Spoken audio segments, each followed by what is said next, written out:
Hello students, आपण chapter 6 study of I Cs हा बघत आहोत. याच्यामध्ये आपण दोन आय सी बघणार आहोत, 741 म्हणजेच ओपॅम आय सी आणि आय सी 555 म्हणजे टायमर आय सी. तर आपण आता टायमर आय सीचं application of timer I C ही आपण बघत आहोत. याच्यामध्ये आपण अस्टेबल मल्टीव्हायब्रेटर आजच्या लेक्चरमध्ये बघणार आहोत. कालच्या लेक्चरमध्ये आपण मोनोस्टेबल हा टॉपिक बघितलेला आहे. मोनोस्टेबल परत एकदा रिव्हिजन करूयात. मोनोस्टेबल म्हणजे काय, तर मोनोस्टेबल म्हणजे काय, एकदा ट्रिगर दिल्याच्यानंतर आता अर्थात ती ट्रिगर या पद्धतीची असेल, त्याची जी काही ट्रिगर नंबरची पिन आहे म्हणजे 2 नंबरची पिन आहे ती प्लस VCCला जोडली जाते आणि खालच्या बाजूला एक स्विच जोडला जातो जो की अशा पद्धतीने त्याला ग्राउंड सिग्नल प्रोव्हाइड करतो. अशा प्रकारचे ट्रिगर दिल्यानंतर तो काय करतो की जे आउटपुट आहे ते आउटपुट या पद्धतीने जर ते 0 असेल तर ते काय करतो 1 करतो. ठराविक काळासाठी ते 1 राहतं आणि नंतर पुन्हा एकदा काय होतं ते 0कडे येऊन जातं. म्हणजे एक ते काय करतो आउटपुट स्टेट चेंज करतो, 0कडनं 1कडे जातो किंवा 1कडनं 0कडे जाईल. ठीक आहे, ट्रिगर दिल्याच्यानंतर ही गोष्ट होईल आणि ती जी काय आउटपुट आहे ते आउटपुट एका कॉन्स्टंट लेवलला राहील. म्हणजेच मोनोस्टेबल एकदा ते काय होईल स्टेबल होईल, ठराविक काळासाठी स्टेबल होईल आणि तो जो काळ आहे टी तो कशावर डिपेंड आहे, तुमच्या रेजिस्टर आणि कॅपॅसिटर या दोन कंपोनंट्सवर डिपेंड असेल. रेजिस्टर आणि कॅपॅसिटर जेवढा जास्त तेवढा तुमचा टाईम पिरियड कसा असणार आहे, जास्त असणार आहे. तर हे आपण कालच्या लेक्चरमध्ये बघितलेलं आहे. आपण त्याची जोडणी किंवा जो काय सी आहे त्याची डायग्रामही आपण कालच्या लेक्चरमध्ये बघितलेलं आहे. आजच्या लेक्चरमध्ये आपल्याला बघायचं आहे अस्टेबल मल्टीव्हायब्रेटर. आता अस्टेबल म्हणजे काय, सगळ्यात अगोदर ते समजून घ्या. अस्टेबल म्हणजे स्टेबल नसलेला, म्हणजे जे तुमचं आउटपुट आहे ते काही स्टेबल नाही आहे. ते कसं आहे अस्टेबल म्हणजे काय, ते सारखं 0-1 0-1 0-1 या पद्धतीने त्याचं आउटपुट ट्रान्झिशन जे आहे ते चेंज करत राहतं. 1कडनं 0कडे, 0कडनं 1कडे, पुन्हा 0 पुन्हा 1 पुन्हा 0 पुन्हा 1 या पद्धतीने आउटपुट चेंज करत राहतो. असा आउटपुट देणारा म्हणजे कोणता, तर मल्टी व्हायब्रेटर. कोणता, तर अस्टेबल मल्टी व्हायब्रेटर. तर आता इथे तुमची ही जी काही अस्टेबलची डायग्राम दिसते तुम्हाला, इथे IC 555ने आपण हा अस्टेबल मल्टी व्हायब्रेटर बनवलेला आहे.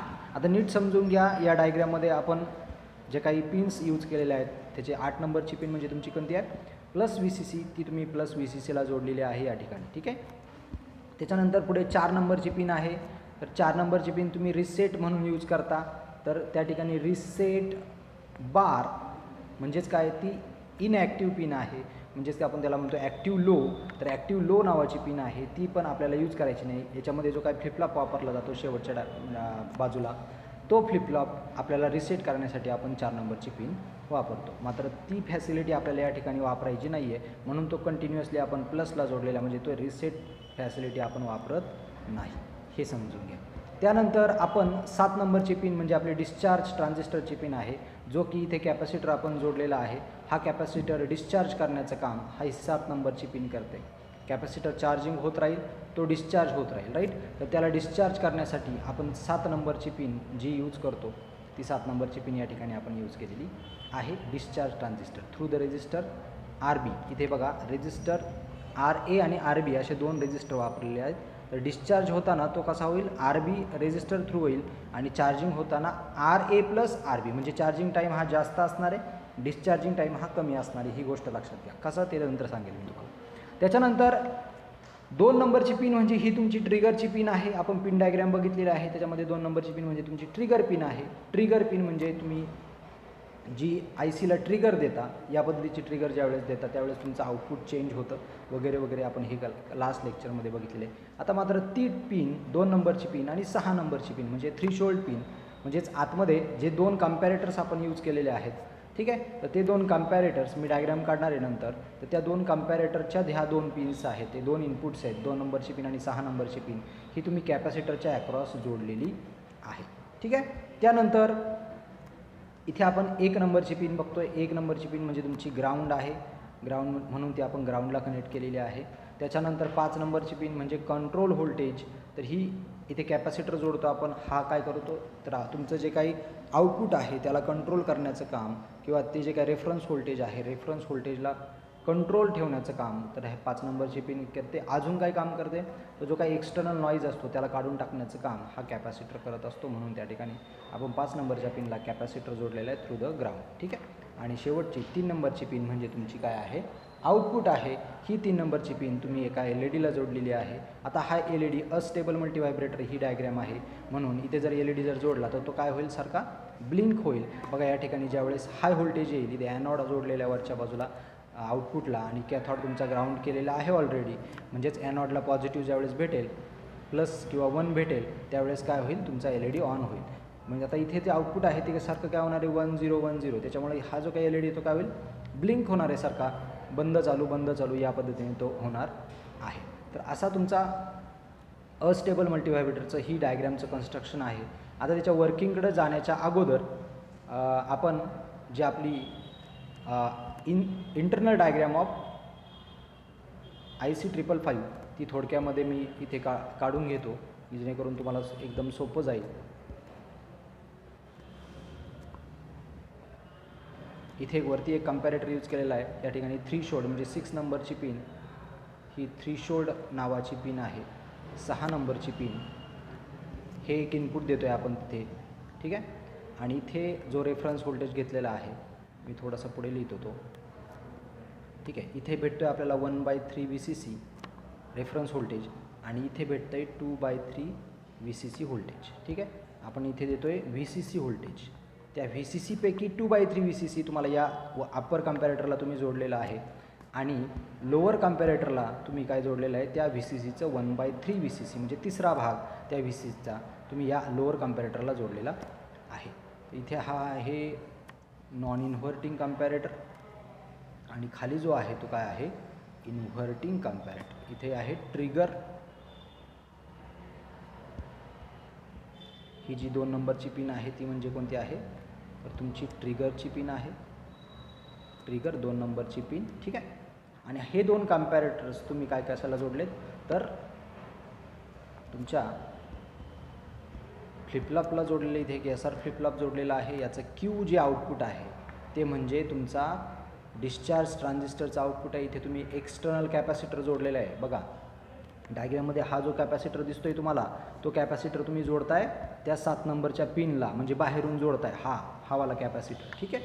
म्हणजे इथे तुमची काय असणार आहे, ही 7 नंबरची पिन असणार आहे इथे, ठीक आहे. इथे तुमची असणार आहे हा जो काही Q बार आहे, फ्लिपफ्लॉपला Q आणि Q बार असे 2 आउटपुट असतात. ही असणार आहे तुमची पिन नंबर 3 म्हणजे काय, आउटपुट, ठीक आहे. म्हणजे Q बार तुमचं हे आउटपुट आहे, ही गोष्ट लक्षात ठेवा. चला आता एक एक वर्किंग तुम्ही समजून घ्या. याच्यामध्ये ही बेसिक गोष्ट लक्षात ठेवा, ज्यावेळेस ट्रिगर हे कसं असतं किंवा थ्रीशोल्डचं लक्षात ठेवा. अप्पर कम्पॅरेटर म्हणजे हा जो कम्पॅरेटर आहे, हा कम्पॅरेटर आउटपुट 1 कधी देईल, तर ज्यावेळेस थ्रीशोल्ड हे जास्त असेल 2/3 VCC पेक्षा, त्यावेळेस हा 1 देईल. आणि इथे ट्रिगर हे कमी असेल 1/3 VCC पेक्षा, ठीक आहे. म्हणजे 2 नंबरची पिन आणि 6 नंबरची पिन महत्त्वाची आहे. 2 नंबरचं व्होल्टेज, 2 नंबर पिनचं व्होल्टेज जर कमी झालं, किती कमी झालं, तर 1/3 VCC पेक्षा कमी झालं तर लोअर कम्पॅरेटर 1 आउटपुट देतो. ही बेसिक गोष्ट लक्षात घ्या. आणि दुसरी गोष्ट, 6 नंबरचे पिनचं व्होल्टेज जर 2/3 VCC पेक्षा जास्त झालं तर अप्पर कम्पॅरेटर 1 आउटपुट देतो. परत एकदा रिपीट करतो, ही गोष्ट महत्त्वाची आहे. कोणताही IC 555 असू त्याच्यामध्ये हेच वर्किंग होतं. ट्रिगरचं जर व्होल्टेज कमी झालं कोणापेक्षा, 1/3 VCC पेक्षा, तर तो काय करतो, आउटपुट 1 देतो लोअर कम्पॅरेटर, ठीक आहे. आणि अप्पर कम्पॅरेटर म्हणजे पिन नंबर 6 जी आहे, ते जर जास्त असेल व्होल्टेज, म्हणजे थ्रीशोल्ड जर जास्त असेल कोणापेक्षा, 2/3 VCC पेक्षा जास्त असेल तर तो आउटपुट देतो 1. समजलं आहे? नसेल समजलं तर परत एकदा रिव्हर्स करून ही व्हिडिओ ऐका, ठीक आहे. कारण ही गोष्ट समजणं खूप महत्त्वाचं आहे, ठीक आहे. कारण याच्यावरच तुमचं वर्किंग होतं. त्याच्यानंतर अजून एक गोष्ट काय लक्षात ठेवायची, याच्यामध्ये हा तुमचा फ्लिपफ्लॉप आहे. या फ्लिपफ्लॉपमध्ये जर S = 1 भेटला तुम्हाला इनपुटला, तर फ्लिपफ्लॉप होतो सेट. म्हणजेच काय, त्यावेळेस तुमचं आउटपुट काय येतं, Q काय येतो तुमचा 1 आणि Q बार काय येतो 0, राईट. आणि जर R = 1 आला तर फ्लिपफ्लॉप तुमचा होतो रिसेट. तर त्या ठिकाणी तुमचा Q काय येईल, Q येईल तुमचा 0 आणि Q बार येईल 1. ह्या बेसिक गोष्टी लक्षात ठेवा. एवढं लक्षात ठेवलं तर पूर्ण कन्सेप्ट तुम्हाला समजणार आहे, ठीक आहे. आता बघा याच्यामध्ये जर समजा फ्लिपफ्लॉप सेट झाला म्हणजे काय, Q1 आला, बरोबर. फ्लिपफ्लॉप सेट म्हणजे Q1, क्यू जर 1 आला तर हा ट्रान्झिस्टर तुमचा काय होणार आहे ऑन. हा जर ट्रान्झिस्टर ऑन झाला तर इथे बाहेर जो कॅपॅसिटर जोडलेला असतो तो त्याला काय करतो डिस्चार्ज, कारण या ट्रान्झिस्टरचं नावच आहे डिस्चार्ज ट्रान्झिस्टर, म्हणजे की या कॅपॅसिटरला काय करतो तो डिस्चार्ज करण्याचं काम करतो. जेव्हा तो ऑन होईल त्यावेळेस, ज्यावेळेस तो ऑफ असेल म्हणजे क्यू इज इक्वल टू 0 असेल म्हणजे रिसेट असताना क्यू इज इक्वल टू 0 आहे त्यावेळेस तो काय असेल ऑफ. ज्यावेळेस तो ऑफ असेल त्यावेळेस तुमचा कॅपॅसिटर काय होणार आहे एक्सटर्नल कॅपॅसिटर चार्जिंग होणार आहे. तर ही गोष्ट लक्षात ठेवा. ठीक आहे. आता आपण मेन डायग्रॅमकडे येऊया. आता बघा हे सगळे इंटरनली होते म्हणून मी तुम्हाला तिकडे ती डायग्रॅम दाखवलेली आहे. आता इथे तुम्ही वर्किंगकडे येऊयात आपण. बघा आता कॅपॅसिटरचं व्होल्टेज इनिशियली तुम्ही असं म्हणा की कॅपॅसिटरचं व्होल्टेज काय आहे की बाबा थोडा तो हळूहळू चार्जिंग व्हायला सुरुवात झाली. ठीक आहे. ट्रिगर व्होल्टेजपेक्षा थोडासा जास्त आहे, म्हणजेच काय 1/3 VCC पेक्षा ते व्होल्टेज जास्त आहे. बरोबर. मग 1/3 VCC पेक्षा जर ते जास्त व्होल्टेज असेल डायग्रॅममध्ये बघा 1/3 VCC पेक्षा आत्ता कॅपॅसिटरचं व्होल्टेज कसं आहे जास्त, म्हणजेच काय लोअर कम्पॅरेटर जो आहे 1/3 VCC पेक्षा जास्त आहे, म्हणजेच काय तर वरचा अप्पर कम्पॅरेटर काय दिला आउटपुट 1 आउटपुट देईल. 1 आउटपुट दिलं तर S इज इक्वल टू 1 होईल, फ्लिप फ्लॉप होईल सेट, फ्लिप फ्लॉप सेट म्हणजे Q is equal to 1. Q जर 1 झाला बरोबर आता तुमचा ट्रान्झिस्टर कॅपॅसिटर काय होतोय चार्ज होत चालला आहे राईट, म्हणजे ते तुमची कॅपॅसिटर काय होतोय आता चार्जिंग प्रोसेसमध्ये आहे. ठीक आहे. चार्जिंग प्रोसेसमध्ये आहे. चार्जिंग होत गेला. ठीक आहे. होत गेला ते इंटरनली बघा काय काय गोष्टी होतात. होत गेला क्यू इज इक्वल टू 1 आला कारण फ्लिप फ्लॉप तुमचा सेट झाला आहे. फ्लिप फ्लॉप जर सेट झाला तर तुमचं काय होतं आहे या ठिकाणी क्यू जर 1 झाला तर तुमचा हा ट्रान्झिस्टर होतो ऑन, आणि हा ट्रान्झिस्टर म्हणजे नाव काय त्याचं कॅपॅसिटर डिस्चार्ज ट्रान्झिस्टर काय आहे तर तो काय करेल हा कॅपॅसिटरला बाहेरच्या कॅपॅसिटरला काय करेल ह्या कॅपॅसिटरला डिस्चार्ज करेल. तो डिस्चार्ज बघा इथे तो काय झाला डिस्चार्ज होत चालला आहे. आता तो डिस्चार्ज होत त्याचं जे काय अक्रॉसचं व्होल्टेज आहे, कारण आपण 2 नंबरची पिन पण त्याला जोडलेली आहे ना, कारण 2 नंबरच्या पिनला आपला ट्रिगर व्होल्टेज आहे. बरोबर. आता कॅपॅसिटरच्या अक्रॉसचं व्होल्टेज डिस्चार्ज होत कुठपर्यंत आलं रे या डायग्राममध्ये बघा. आता होत कुठपर्यंत आलं ते 1/3 VCC पेक्षा थोडं खाली गेलं. खाली आलं रे आलं किंवा इक्वलला आलं तर काय होईल आता पुन्हा एकदा 1/3 VCC पेक्षा व्होल्टेज खाली गेलं तर काय होतं लोअर कम्पॅरेटर 1 आउटपुट देतो. Lower comparator 1 upper comparator 0 output देईल. R is equal to 1 flip flop काय होईल फ्लिप फ्लॉप होईल रिसेट. फ्लिप फ्लॉप जर रिसेट तर काय होईल रे आता फ्लिप फ्लॉप जर रिसेट झाला तर काय होईल R is equal to 1 flip flop झाला reset, Q is equal to 0, Q bar is equal to 1, म्हणजे तुमचं आउटपुट आता काय येईल 1 येईल. ठीक आहे. मग अशी आत्तापर्यंत काय होतं 0 होतं. बघा इथे काय होतं तुमचं आउटपुट 0 होतं, आता काय झालं ते 1 झालं. ठीक आहे. Q बार हे लक्षात ठेवा. ठीक आहे. त्याच्यानंतर आउटपुट झालं Q बार झाला 1 आणि हा तुमचा झाला 0 झाल्यानंतर तुमचा काही कॅपॅसिटर काय होईल इथे हा तुमचा डिस्चार्ज ट्रान्झिस्टर काय होईल ऑफ होईल, कारण Q इज इक्वल टू 0 आला आहे. Discharge transistor of. Discharge transistor जर ऑफ झाला तर तो काय आता कॅपॅसिटर डिस्चार्ज करेल का नाही, तो काय करेल त्याला चार्जिंग व्हायला सुरुवात होईल, म्हणजे पुन्हा एकदा कॅपॅसिटर चार्जिंग व्हायला सुरुवात होईल. ठीक आहे. कॅपॅसिटर चार्जिंग व्हायला सुरुवात झाली का तुमचं आउटपुट काय होईल 0 होईल. कारण का आता तुमचं बघा आउटपुट काय होतं कॅपॅसिटर डिस्चार्ज, म्हणजेच काय कॅपॅसिटर चार्जिंग व्हायला सुरुवात झाली म्हणजे काय तर तुमचा डिस्चार्ज ट्रान्झिस्टर ऑफ आहे. Q इज इक्वल टू 0 आहे. Q बार काय होईल त्यावेळेस 1, म्हणजे त्याच पोझिशनला ज्यावेळेस तुमची कॅपॅसिटर हा चार्जिंग होतो आहे त्यावेळेस तुमचं आउटपुट येईल 1 राईट, म्हणजे या पद्धतीने आणि Q बारचं आउटपुट काय येईल 0. तर ही प्रोसेस लक्षात ठेवा आणि अशा पद्धतीने तुमचं आउटपुट काय होतं चेंज होत राहतं 0 1 0 1, कारण कॅपॅसिटरच्या अक्रॉसचं व्होल्टेज जे आहे बघा कॅपॅसिटर चार्जिंग होत चाललं आहे. ठीक आहे. कॅपॅसिटर चार्जिंग पुन्हा एकदा मी समजून सांगतो. ओके. बघा कॅपॅसिटर तुमचा ज्यावेळेस चार्जिंग होतोय त्यावेळेस इथे चार्जिंग व्हायला सुरुवात झाली. आपण इनिशियली स्टेजला जाऊयात परत एकदा, हे सगळं खोडतो मी.